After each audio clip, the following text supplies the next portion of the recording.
All right. Hey, everyone. We're here to talk about Agents of S.H.I.E.L.D., episode 7. Still no fits, but we're back. And I'm just going to dive in and we can start talking about this. I'm here with Christian Blatt. Hey, Christian.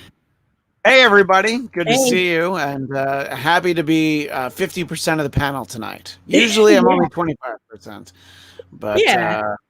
everyone should know that both Tehran and Katie will be back next week. Tehran actually could show up at any time. He was a little iffy about his availability, but it seemed like he was too busy, but Yeah. we'll find out, I guess. Yeah, and I mean, if he pops in, then there might be a little bit of a role change here. Right now, I am playing Tehran. That is not me in real life, but if Tehran You were should here, have one of those hats that just say, I you should. know, I yeah. should have one of those hats, or I can just call myself Barbara, which is an inside joke because for anyone who saw our episode a Oh, couple yeah. weeks ago, Tehran let us know his secret identity is Barbara the stripper. So if I call him Barbara, that's why. But speaking of people who aren't named Barbara, let's just dive in and talk about time.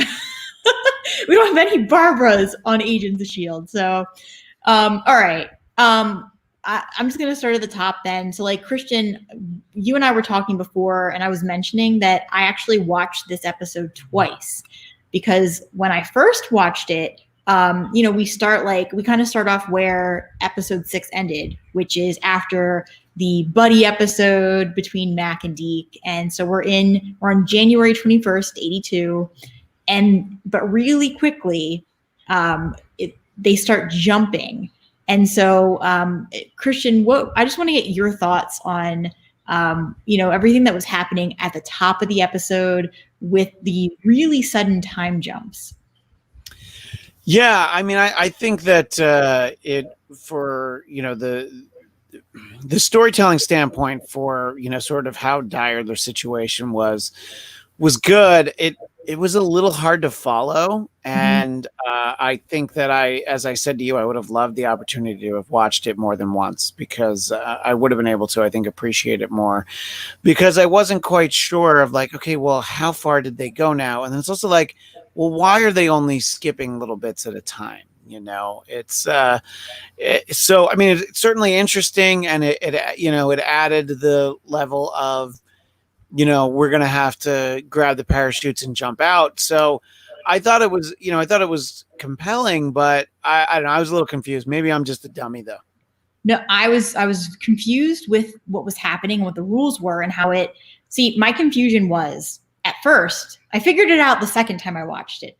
First time I watched it, what I was wondering is how they knew that they were going to meet up with Mac and Yo-Yo and May at the exact right time 27 days later. But when I rewatched it, what I noticed is that that's why when they jumped the first time from January of 82 to May of 83, the reason why Yo-Yo didn't leave right then and there is because Gemma was saying, hey, we need to wait until we recognize what the pattern is so that we'll know when we're going to jump next and how long it's going to be so that you could meet us at that exact time, because obviously they only had 10-20 minutes at each jump.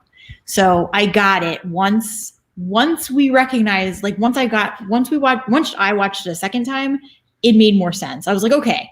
But the first time around, I was confused. So I think I'm going to need to start texting you during the commercial breaks and be like, wait, what just happened? I need running commentary. Yeah. And the whole time I'm like, where's Fitz? Is he coming back? So yeah, that was kind of at the top. By the way, I just want to bring up this comment from Hayward Wong. He's got a typo in it, but it's got a hey Barbara in there. So yeah, well, yeah. When Tehran is back next week, make sure that we'll get everybody who's in the live chat to call him Barbara. Yeah, I mean, I guess right now that's what he's doing. He's playing his day job role, Barbara the stripper. Yeah. So I don't know. Barbara Ann. Yeah. But yeah, so no, anyway, that makes sense. Yeah. And just, it wasn't clear to me And I honestly thought, I'm like, am I just not paying attention enough? Look, there's some shows where, maybe I'm like looking at my phone or checking my email. First of all, I like this show, but second of all, I know I talk about this show. So I try to pay attention and still don't pick up on those things. But it made sense that they're like, this is how long. And, that there's that comment later in the episode when, when May's trying to comfort Yo-Yo and like, oh, well, hopefully they figured something out. And Yo-Yo points out they've only had 20 minutes. You know? I thought that was brilliant at the end. And that's one of the things that on the second watch, it really ties everything back because, I mean, even May, like at the end of this episode, she forgot that they only had 20 minutes because to her, it did feel like 2 days because they were kind of, we got the Deke and Mac buddy episode last week. This week it was the May and Yo-Yo buddy episode, which I thought was equally interesting in a different way. And I thought it was hilarious at one point when May said, if I have to go and live through the 80s again, I think I would kill myself. I was like, okay. And May didn't even have it. I mean, I'm assuming she means from personal experience before travel, but because she wasn't there, that long when they went to grab 27 days is nothing compared to what Mac Deke dealt with. No, I think she just remembers the fashion and the music and growing up in the 80s. Yeah. Yeah, exactly. She remembers the 80s and it's just like, no, I don't need to go through it. I remember the 80s, but I would gladly take them over, certainly over 2020. Oh, absolutely. There is no year in the 80s where I'd be like, no, I'm good. I don't need to go back to 1981. I was 4. Well, no, bad math. I was 5. I was 5 in 1981. So. I was not born. All right, I get it. I'm old. I know. No, but I mean, I do kind of remember the very end of the 80s. I was born in 87, but that's besides the point. We get this whole episode where they go back. Yo-Yo needs her powers back. And so Daisy's idea is if they go to Afterlife and they visit and they go and basically just kind of work with Daisy's mom, that they're going to get that somehow Yo-Yo might get her powers back. Christian, did you think this was a good idea or a bad idea? Well, I think it made sense because it was definitely kind of a last resort. But when I saw in the preview last week that they were going to go to Afterlife and we were going to see her, I thought it was because of Daisy having her powers taken away, and I'm like, oh, she's going to interact with her mom. And there was just like, no, it's a completely different story than the one I thought I was going to get. So I was actually a little disappointed by that. Now, we have clearly set up that they're going to see her again. You know what I mean? But it's like, don't you guys remember that place? And I'm not talking about us. I'm talking about May and Yo-Yo. It's like, I'm pretty sure you could have gotten briefed there and known what a bad idea that was. Yeah. Speaking of bad ideas, Hubby Joe says, bring back the 80s. Rude to both of you. I mean, come on. There's some things, Beastie Boys' License to Ill. I mean, that comes to mind. Yeah. A lot of great movies. 16 Candles, Terminator. The first Terminator. Yeah, absolutely. Yeah. Back to the Future. All of them. Yeah, that's true. I think the last one was 89.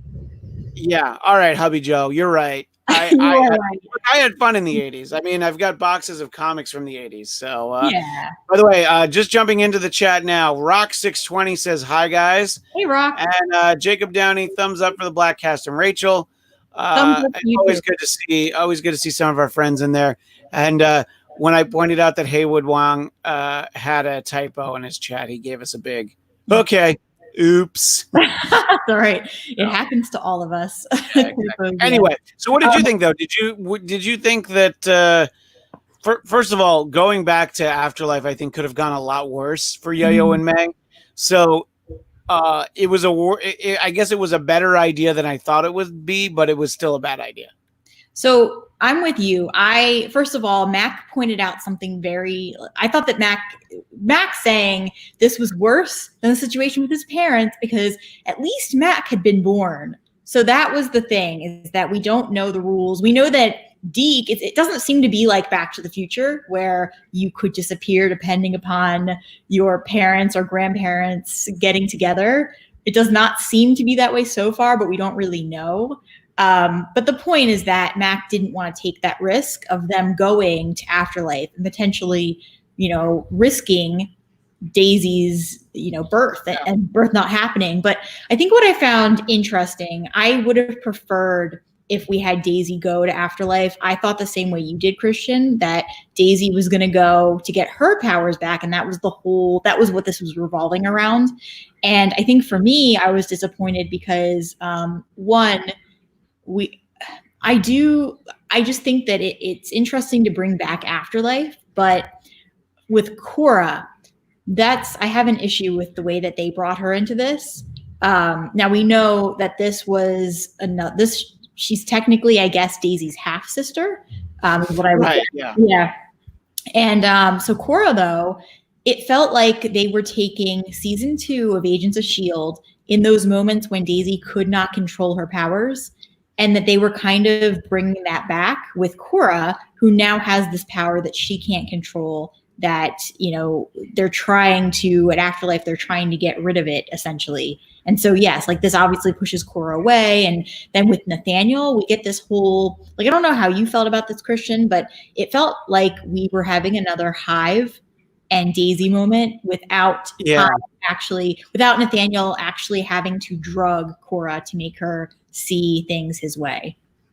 Yeah, no, I think that's a great comparison. And I do think that, there is sort of the, we have these figures a lot, especially in this genre. It's a very Magneto thing, where it's like, look, do you want to be kept down by these people, or do you want to just be who you're supposed to be? And I think it was interesting. And, but I think that you're right. You are touching on something that it is very familiar with what they did with Daisy, and I'm sure that that's kind of the important thing. They're definitely good. There's not accidental. I'm sure they're going for that for a reason. And I don't know. I guess it'll make it interesting. And I have to say, on this show, I'm pretty sure, what was it, 2-3 weeks ago, everybody seemed to think that Nathaniel was dead, and I'm like, no, he will definitely be back. And you're the only one around for me to be like, by the way, wasn't I right? So I think that's the real reason Tehran and Katie aren't here tonight. They don't want to have to give me my props. But see, he was there. I mean, we saw him at the end of last week. So yeah, I know, but I didn't brag about it then. By the way, Haywood points out Jiaying is ageless. Yeah, she looks exactly the same. Yeah. And we got young Gordon. That's true. I thought that was kind of cool. I like those characters. I thought it was interesting, and it really took me back and reminded me. I'm like, oh yeah, they could have really done so much more with those. But So the interesting thing with May is that with Jiaying, May was very sympathetic, and I don't know if it's just that May now has this newfound power of being an empath, but with May, she seemed to be more empathetic towards what Jiaying had gone through, and actually was like, well, she only turned into a murderer because of Hydra, and May really tried to see this from a different perspective. And I almost feel like they are now going to bring Jiaying back. But when they bring her back again, instead of her becoming the woman who was more on the dark side, they're going to bring her back, and she might not go down that path. And I almost wonder if that's how they're going to redeem Daisy's mother, is by kind of handling it this way. And it will be interesting if they do. But now that because we know that Cora was supposed to die, and we have this whole scene with her and Nathaniel, where he's saying, yes, our fates were written in the stars. He said that twice this episode. I was paying attention because I actually, oh wow, okay, yeah, I actually kind of liked that line. And then he said it again at the end with Cora, right before they were going to kill Lee and all the people that were there, what they had as the people they'd kind of captured at Afterlife. So you heard him say it 4 times because you watched the episode twice. Yeah, that's true. I mean, I only really I noticed it 3 times, to be technical, because I didn't realize he said it twice until the second watch. But I don't know. hope, like they did set it up for Jane to come back, and I'm kind of happy about that. But now, Christian, what I'm feeling is that yes, Nathaniel is the number one bad guy, but I feel like they're going to set this up. So now Cora will be that character who's kind of, teetering between good and bad, and will maybe be the one to save the day. What do you think? I think so. And remember, our sort of at the at the top of the evil pyramid, of course, is Sybil, and she's clearly giving Nathaniel everything that he needs to know to, basically put this towards whatever her end game is. So, I think that Cora, the amount of power that she has, I think that's going to really factor in terms of, maybe even taking down, I just said her name a second ago, Sybil. Sorry, Haywood points out that Sybil is the big bad. Nate is a bishop, and I think he doesn't mean bishop from the X-Men. I think he means on a chessboard. Yeah.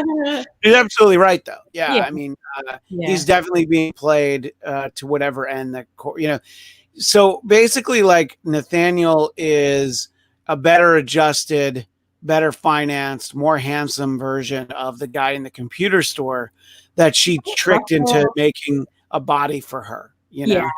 And I think the difference with Russell and Nathaniel is that her use for Nathaniel is his now ability to quake.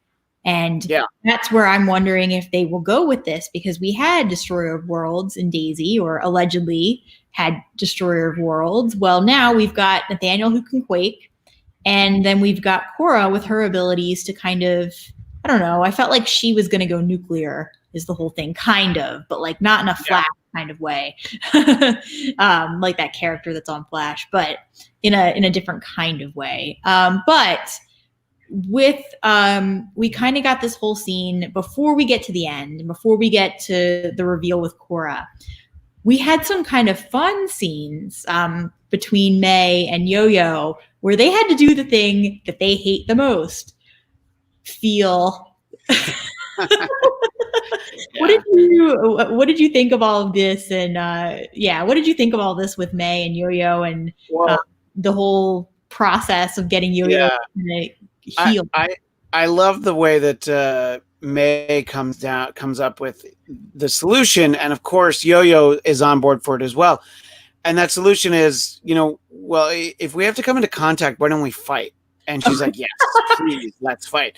And I'm like, first of all, that's the most May solution you could have. And, look, that's very in character, on brand for Yo-Yo as well. So I thought that was great because, it's almost like, Jiaying is like, here's the candles. Let's play some, gentle music. Marvin Gaye. Let's play some Marvin Gaye. I've got a cassette, And they're just like, we're just going to beat each other up. And I think that's going to help. So I thought that was great. And also just watching them spar and fight together, that, I don't know, it's always fun. It's anytime, even though, it wasn't an actual fight, anytime that Ming-Na Wen is in a fight scene, it's always entertaining. Yeah. And honestly, when they were sitting there and they were kind of, doing the meditation thing where they were kind of had their hands palm up on top of each other, I felt uncomfortable watching, not because like, I don't, it's because of who they are and the fact that I know that neither of them likes this. So it made me feel uncomfortable for them, because I know that they were uncomfortable having to be so close to one another and sit there and talk about feelings, or, with May, who was, actually supposed to be feeling what Yo-Yo was going through. And I think that May proposed the only solution really, which was that they were going to fight and get their feelings out that way. And obviously it worked. And what was fascinating to me is that when Jiaying said that her Yo-Yo's condition was mental and not physiological, it really, as we started seeing the flashbacks during this fight scene, we saw Ruby. We got a new scene. We saw a lot from the future in those flashback scenes, but we also got something that we had never seen before, which was this backstory from Yo-Yo showing us that her uncle had actually passed away, and that Yo-Yo from a gunshot, and that Yo-Yo blamed herself. And yeah, like all those things, it wasn't just one particular thing, but all these things that she buried that go back to this idea of her impulsive, how she felt she was impulsively acting, which got her into trouble. And that just so happens to tie in with her powers.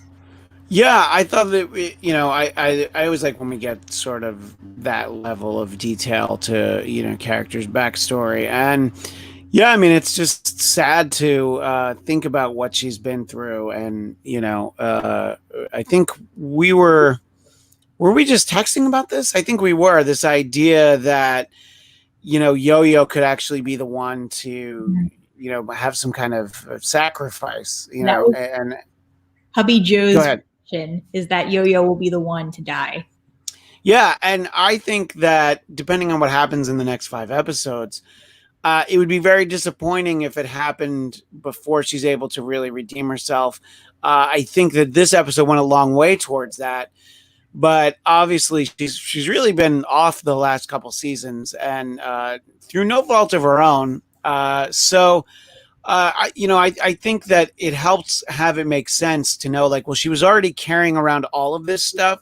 Mm-hmm. So the idea that her power is not working being mental, she was already fighting on holding back all this stuff. And this is just more, it just got to be too much. So I don't know. I think the whole thing certainly made more sense in the context of this episode. Yeah, no, I agree with you definitely. And if you're going to get something out, so here's my thing. If when we get to the ending and it all kind of just magically pieces together where Yo-Yo suddenly realizes that she can't bounce back, she has to let go of that. I felt like that was earned, and that is a very hard thing to pull off. And I feel like they accomplished it, and that I wasn't thrown out of the narrative in that moment. And easily, like on a television show of any kind, on a television show in general, they only have so many minutes to do this. And so if one misstep, and that last scene with Yo-Yo finally being able to use her powers again could have felt forced. But because we got this extra scene, and because we were actually able to go back and see how she felt about Ruby and how she felt about making certain decisions while being on mission with the team, it really did, like, especially the scene where we go back and we watch as she has the bat going inside of her, all these terrifying things. It makes sense that she would have this, block mentally preventing her from doing this when she feels so responsible for causing certain things. And so, and I feel like especially the second time I watched this, the big thing I got out of this is that it wasn't even so much that she felt bad about what she had done, but the bigger problem I picked up on was that it was her impulse and her inability, like she felt that she was unable to rationally think things through by using these powers. And that was the real block, is that she was so scared that she was going to act quickly and do something and then regret it. Because, even when we, as people who don't have super speed, when we make impulsive decisions, we can still do it too quickly and make mistakes. But maybe she was thinking, I can't handle not only having to make an impulsive decision, but having speed and making this crazy impulsive decision. But finally, like seeing the end and seeing her being able to let go of that, it felt very earned based on what we had seen this episode. Yeah, and also, I mean, not to uncut any of that, but the way that she lost her arms because she was so fast and she acted so quickly, and just basically thought that I can go so fast, nothing can hurt me. Yeah. And then just that realization was clearly a big step in this direction of her powers not working, because, you're apprehensive for that reason too. So yeah, I mean, this was a great Yo-Yo episode, I think, in terms of character building, the backstory. You really felt for little Yo-Yo that was in the closet. It's there was some really good stuff for her in here. I felt like this was some great character building that now makes me start to think that Hubby Joe's right, that you build her up just so you can kill her. And I don't want that. I don't want that either. I am hoping that that is not the case, but Hubby Joe does have a point, especially given what we've seen this particular season. And, you know, also too, I never forget back in season 5 when they were in space, that whole situation where, oh, well, Yo-Yo, she's going to change after she loses her arms, and no one believed it. And then it happened. And then really we did get, you know, between everything going on with Mac and losing our arms, we did get this person. And so I feel like we've really seen a lot of character growth with Yo-Yo in particular, but hopefully we don't lose anyone. Yeah. There, like, let's not lose people. We want to keep them, except if it's like, you know, Sybil. She can go. Yeah, and look, if you blow up Coulson again, we just know he'll come back. So I don't want that to happen, but it'll be like, all right, look, if you got to blow up somebody, have it be Coulson, then he'll be back the next episode. Yeah. Just from the waist up, but he'll be back. Yeah, he'll be back. Yeah, we'll like 3D print him and he'll be good. Speaking of Coulson, let's go back and let's talk about everything. Let's talk about that 20 minutes that they were experiencing on the Zephyr while May and Yo-Yo were down in Afterlife. So I really think what stood out to me is the moments that we got with Gemma. One between Gemma and Daniel, because we know, like, I think what I kept thinking as an Agent Carter fan, I kept thinking about everything we got with Daniel and Peggy Carter, and how this introduction of Daniel seeing Gemma and under the guise of her saying, oh yes, I'm Peggy Carter. And now they've come from that to a place where Daniel could have really disliked her, to this, you know, more of like a trusting professional relationship. And, you know, it was very sweet to see this. I appreciated that scene. I appreciated the prosthetic leg. And also just the fact that we got this with Gemma, but then also when we had that moment with her sending Fitz a message. Now, if that isn't a way to bring Fitz back in the next episode, I don't know what will get him back. Yeah, you know, and I was trading a message with you about this too. In the chat on our earlier episodes, everybody is like, they told you why Fitz can't be back. And I'm like, yes, I know for the story. Yeah. But the writers and the creators decided to do this, and I'm like, you were past the halfway point of the season and we haven't even seen him. Mm-hmm. And you know, you had talked about in past seasons when we've been separated, we would get the standalone Fitz bottle episode.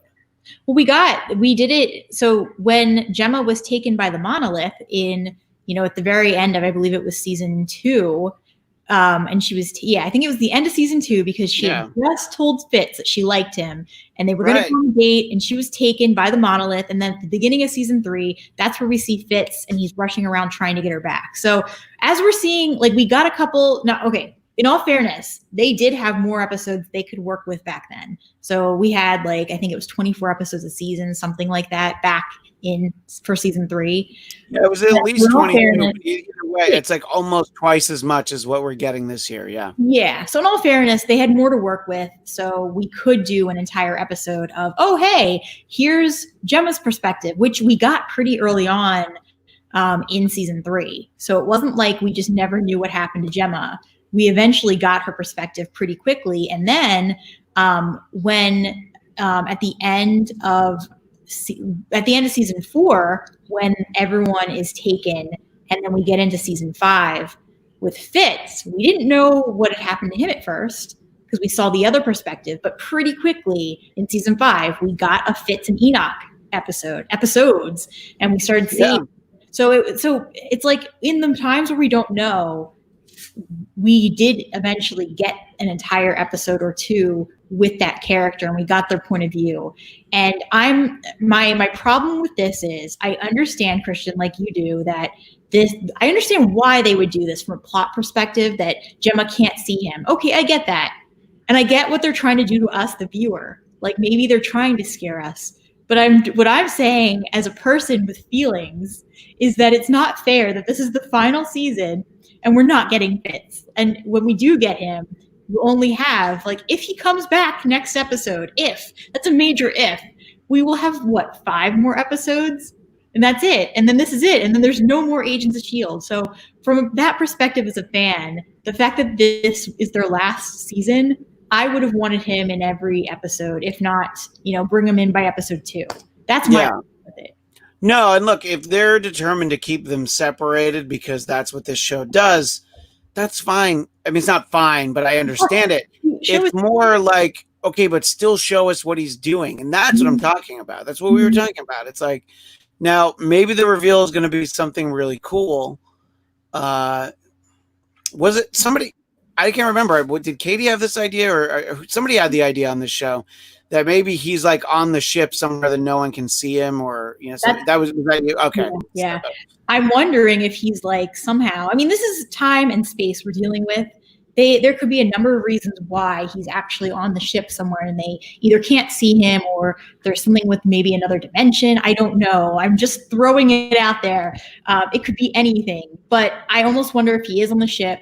Or if he's like closely following behind. But one thing I did pick up on when I watched the second time is that Gemma said that she knew that when everything was happening and they were quickly jumping, she knew that it wasn't Fitz, because Fitz always transports them to another longitude and latitude. Whereas in this case, they were jumping to the same exact spot, just in the future. So that makes me think that maybe he's one step ahead of them.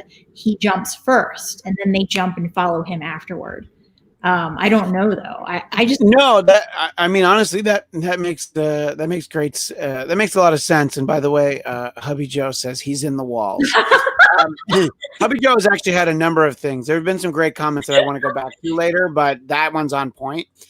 I think that logically makes the most sense, that he is just literally one step ahead of them.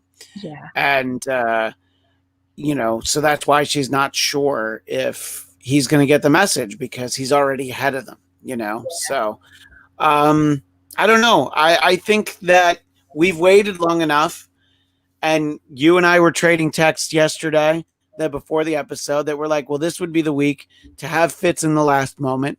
And then the next week, give us the standalone, like, Fitz recap episode that we all need. Yes. So now I have to hope that next week we get Fitz at the end of the episode. Yeah. And then the fact that, because Haywood's saying Fitz the scout. Basically, he's out scouting things ahead of them. And then, so 2 weeks from tonight, or last night, whatever, will be the All Fitz episode. But I'm starting to think we're not going to get an All Fitz episode, and it makes me very upset. Well, I don't understand how we really could. I mean, I guess, but they've introduced, we have Nathaniel, we have Sybil, now we have Cora. They have to, and now we have Jiaying. So we have a lot of threads we need to kind of unravel here, and they keep adding more. So I don't understand how we can get a Fitz standalone episode.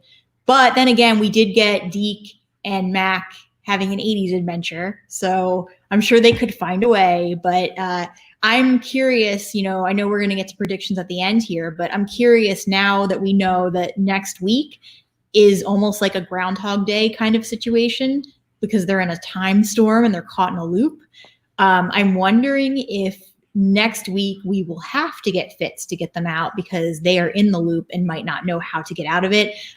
Kind of speaking of loops, for anyone who hasn't seen Palm Springs yet on Hulu, this movie is all about time loops, and it's actually quite good. It's like a fresh take on Groundhog Day, and kind of reminds me of what it looks like we're going to get with Agents of S.H.I.E.L.D. next week, with everyone dying, and then they wake up and everything's reset.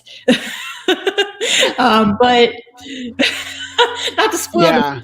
Yeah. But no, I hate time loops and repetitive things like that. There was an episode of Star Trek Discovery, I think at the end of season 1, where they did it, and it was the first time where I didn't hate the episode. So I hope that this next week is the second time I don't hate the episode, because there's the cynic in me that is like, all right, well, they just figure that right off the top, that's like 5 to 10 less minutes of filming they need to do, because they just rerun some of the same sequences. And I always find it infuriating to sit through that. It'll be interesting to see how they do it. uh, in the movie Groundhog Day, it's different, you know, because he does different things each time. Yeah. You know, the first two are going to be, well, the second and third one are going to be annoying because the second one, Daisy's going to be like, huh, this seems kind of familiar. I don't know. And then the third one, she's going to try to like set things right and she's not going to be able to. So, And I hate the time loop, but now I'm torn on this Palm Springs movie because you said it was good, but again, I hate the time loop. it was, not to get too much in a tangent here, but the Palm Springs movie, I did not think I was going to like it that much because of the concept, because I'm with you. Time loop movies, time travel movies in general for me, like I've seen so many of them that they have to really go above and beyond. And this was such an interesting concept. It's advertised as a romance sci-fi with time travel. And it delivered, I thought. So. It sounds like they were trying to sell you on that movie by putting all those things in there. You know? Yeah. But I am really curious. I'm going to give this next week the benefit of the doubt because I really do want it to be good, and we only have so many episodes left. But I'm also wondering, based on the fact that Daisy said that, or it was like Coulson who said, it only took you, X amount of time to figure it out. This time, I'm almost wondering if she wakes up and she does not remember at first, that she's re-waking up in the same spot. But it would make sense that Coulson's aware of it though, because he is, he's LMD/Chronocom. So yeah, definitely. So just getting back to the episode, kind of tie up a couple more things here. So I think for me, like the only other thing I really want to mention about that 20 minutes is that we kind of learned a little bit more of the rules too. And I felt like watching this episode a second time really clarified what they were dealing with. But then we get to the end with Enoch. After all of that, like Elena does manage to kind of, grab the, let me see what they called it, just to make sure I do not label this the wrong way. But to grab the box that kind of controls the time drive. And after all that, Enoch could not get it to work, which obviously sets us up for next week. But I don't know. No, definitely. Yeah. And also, since we're talking about Enoch, I did love his line about how he's able to, did he say keep a beat? When Deke asks him if he plays drums, he's like, I am able to keep rhythm. And I'm like, oh man, he would have been perfect for their band. But anyway.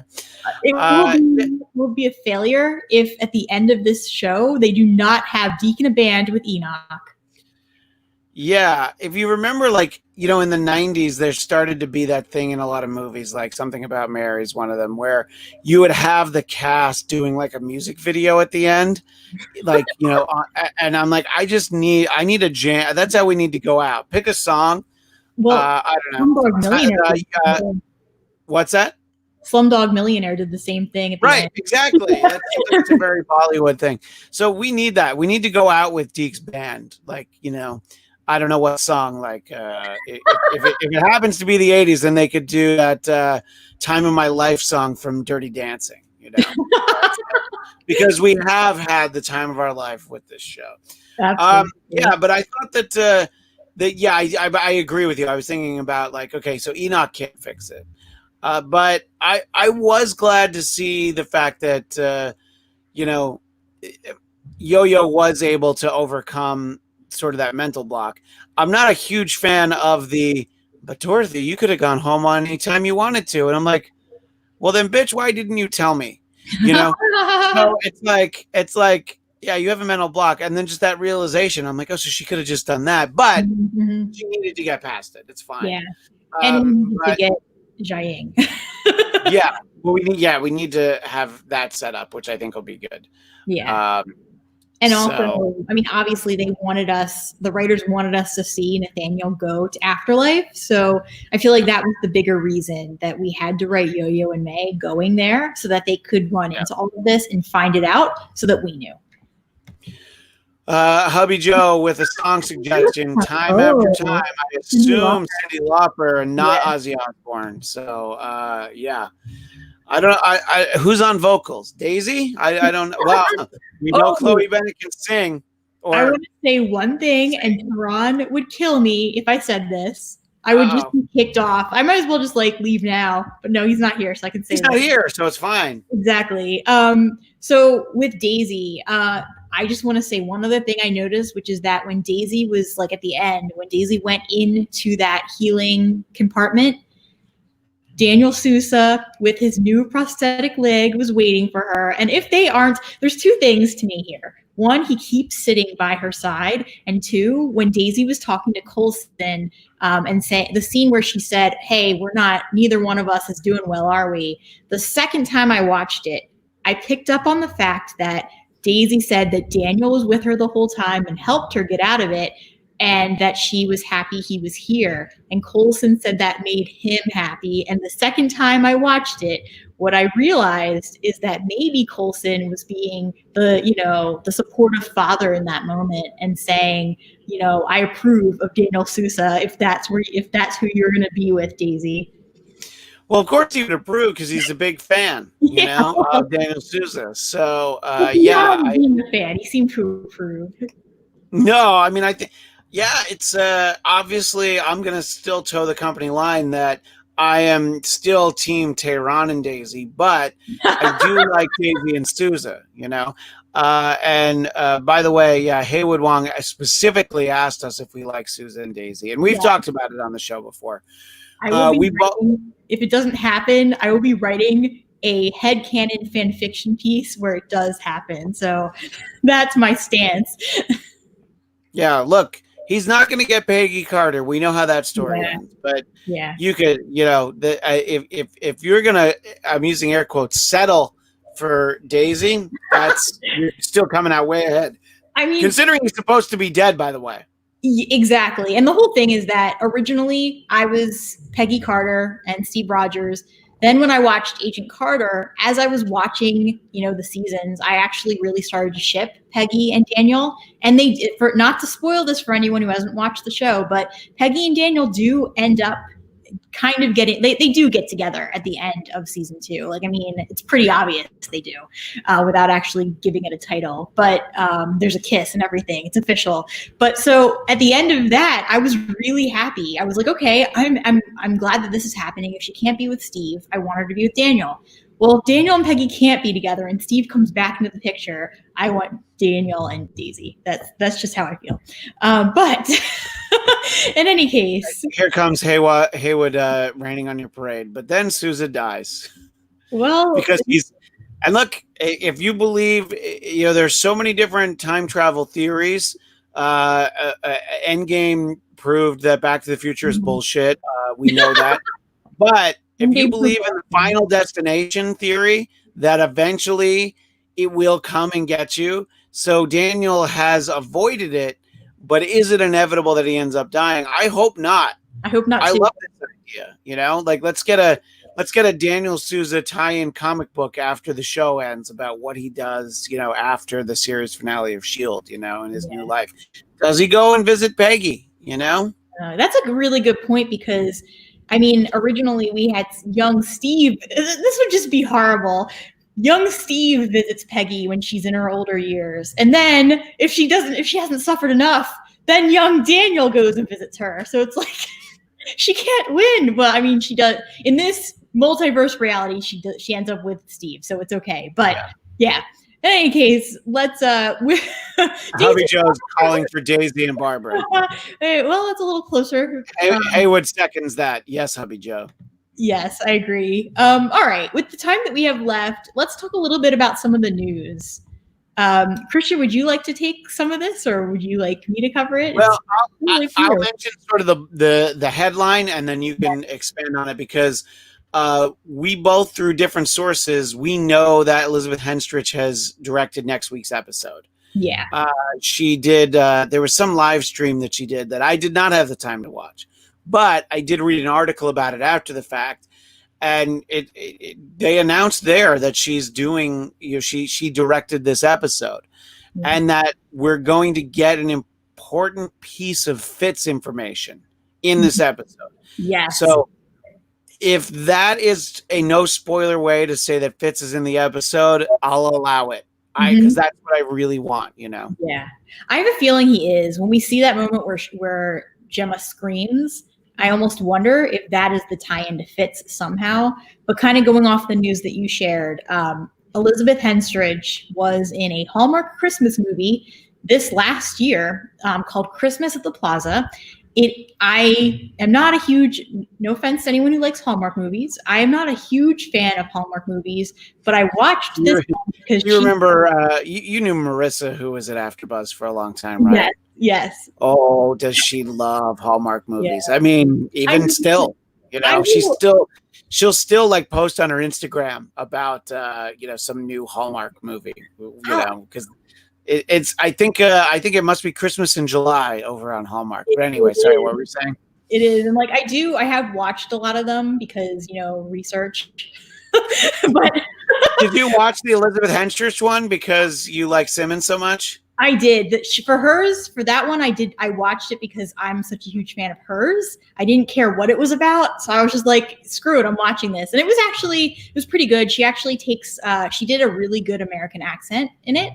I thought that I'm reading the comment. Jacob Downing, they're the hallmark of entertainment. Thank you, Jacob. Yes, exactly. It's like watching a romance novel. That does sound like homework.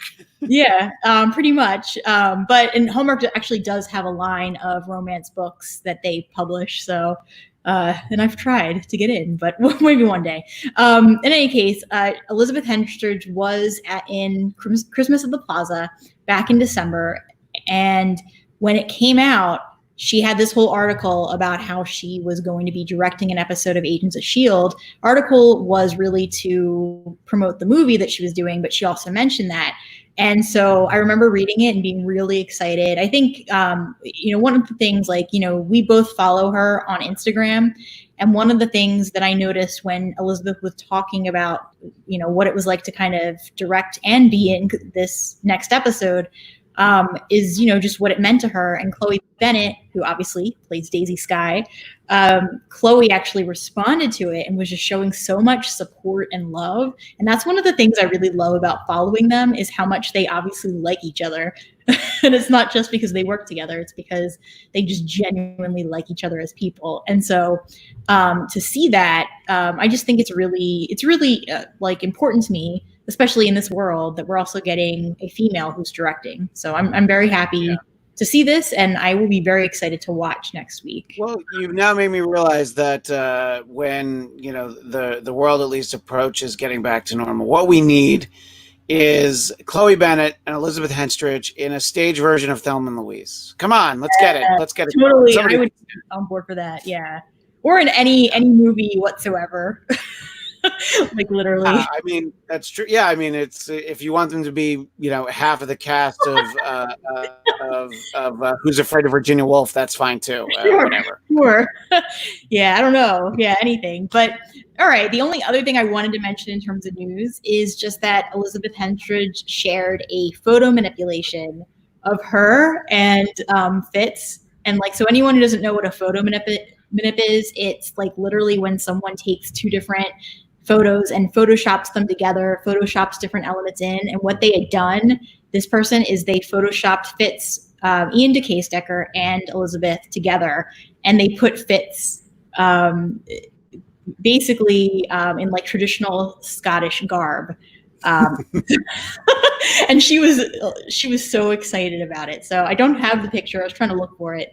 If I have it next week, I'll share it. But yeah, you guys should go look for it. So this is a little bit of an off-color comment from Jacob Downey. I've tried to get in the opening line to the Hallmark. Oh my God. And Hubby Joe suggests a remake of Pulp Fiction. Oh, I want to see that. But Hubby Joe had this line much earlier. Sousa goes back to beat young Steve Rogers to death with his new leg. This is the man I married. I know. Well, you know what? Now it's making more sense. I didn't know much about Hubby Joe, but he's had plenty of time to shine in this chat. So yeah, he's a funny guy. I love the fact that I can share them on the screen. Yeah, no, he's a funny guy, and never a dull moment. But you have to say that because he's watching. Yeah. No, just kidding. This won't be like a Chris Claremont moment where we cut and then we're talking about, different things. Okay, so that's it in the way of news. I think we should just end with our predictions. Christian? Yeah, let's do it. Yeah. I need this. I predict that we get Fitz at the end of next episode. Only partially because of the revelation that in Elizabeth's episode we would get a piece of Fitz information. So I think we're gonna get to see him. I hope I'm right. Yeah. And I hope it's more than like a drug hallucination like we got last season. Yeah. But no, I agree with you. I think that that's where I stand with it too, that we're going to get Fitz in some way. Even if it's really quick, even if it's his voice, we're going to get him somehow. And I also think that this will, with the amount of episodes we have left, this time storm will be kind of what propels them into the final moments of the show. And this is more of a hope than a prediction.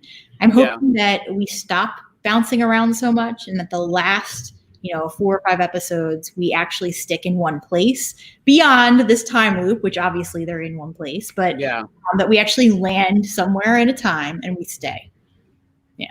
So. Yeah, I don't need them quantum leaping around time anymore. It's like enough already. We had our 70s episode. Wow, we had our 40s episode. We've had all of our episodes. Yeah. Once they went to the 80s. And by the way, Hubby Joe apparently has panel experience, according to Haywood. He should join next week. And so, Haywood Wong is on the side of having Hubby Joe join us on the show. I would be. And look, if both Tehran and Katie can't be here again, then I think he's definitely going to get called into acting. And you guys just sit next to each other in the couch. Don't do that weird thing where he's in another room. I mean, I've been on Zoom calls like that where it's like someone's like, it's like, you're in this. Why are you in your own window? All right. Well, next week. I mean, he's literally on the computer in his office right now. So, which is hilarious. But and Jacob wants us to know he has panel experience in crown molding, wainscoting, baseboards. So. Legends of Tomorrow done Marvel style. So I guess the one bit of housekeeping we should mention, that I probably should mention at the top of the show, is you probably know that AfterBuzz is on hiatus for the summer, and by the time they come back, the show's going to be over. So as we alluded to last week on this show, we were going to basically do this. So that's why this show is living on my YouTube channel, on the Blackcast channel, but we're still able to do it live. So hopefully in the next couple of weeks, more people will realize, we didn't do it at the same time, which I think doesn't help. Mm-hmm. But hopefully, hopefully by the finale, we can get most of our regulars back, because it's mostly because it's the final season. I think if we knew next year was the final season, we'd probably be like, yeah, we can do a recap. But I hated the idea that we wouldn't get to talk about the final 6 episodes of the show, Yeah. Yeah. And I'm glad that we're doing this. So, I think that's good to, kind of end on that note. Yeah. And so Christian, where can everyone find you? I mean, obviously they're on your channel right now.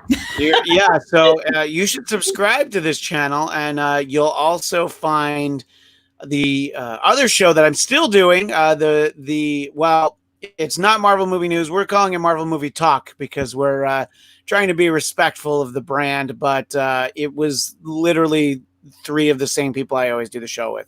Rachel was there, Michael Shirley was there, Zia was there. We did that earlier today. If you want to check that out, subscribe to my YouTube channel, Blackcast. You're on it right now. It's very easy to subscribe. You will get this show next week. You'll get Marvel Movie News.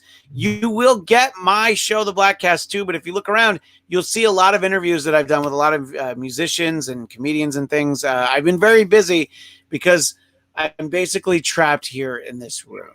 So, and you can find me, as it says right there on the screen, at Christian DMZ on Twitter and Instagram.